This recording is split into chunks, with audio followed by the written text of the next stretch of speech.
Tomas Mikalauskas ir Karolis Vaičiulis, Klaipėdos universiteto studentai, savo muziką žavintis ne tik menų fakulteto lankytojus, bet ir gatvės praeivius. Jau maždaug metus kartu grojantis violončelininkų duetas laidos Universitetai LT komandai pasakojo linksmą dueto susikūrimo istoriją, kai muzikantai paėmė į rankas violončeles, išėjo pasirodyti Basanavičiaus gatvės praeiviams. Nors tuo metu Tomas su Karoliu kartu tegalėjo sugroti vos 2 kūrinius, klausytojai buvo sužavėti. Tomas, kaip ir daugelis muzikantų, groti pradėjo dar vaikystėje, o Karolis teigia, kad jo individualaus muzikavimo pradžia buvo gana nestandartinė.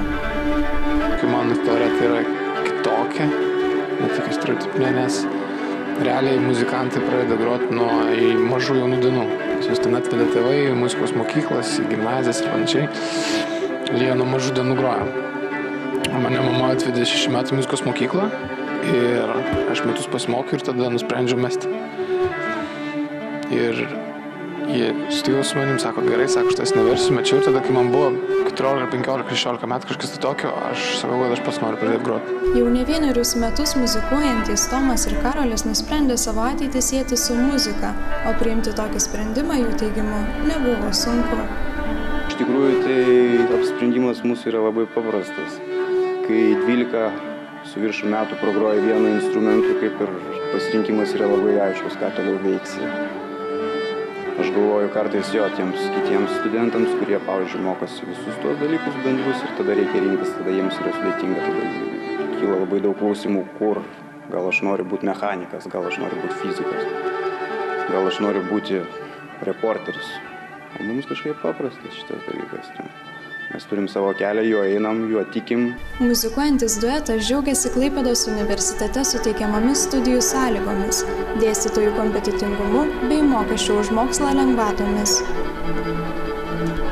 Turim puikų dėstytoją, iš tikrųjų, kuris mus veda, kuris yra tam tikras mūsų sensėjus, kaip mes jį vadinam. Tai va, esam jam dėkingi. Esam dėkingi universitetui, kuris leidžia mums studijuoti ir už tai nemokėti didelių pinigų, kurie yra iš tikrųjų dideli studijuojant menų fakultete.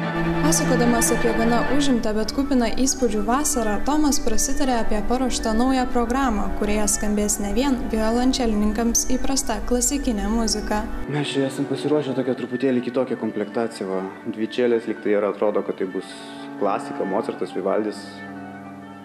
O mes prie šito viso dalyko priklijuojam mikrofonus, kolonėlės ir atliekam visiškai kitokią muziką.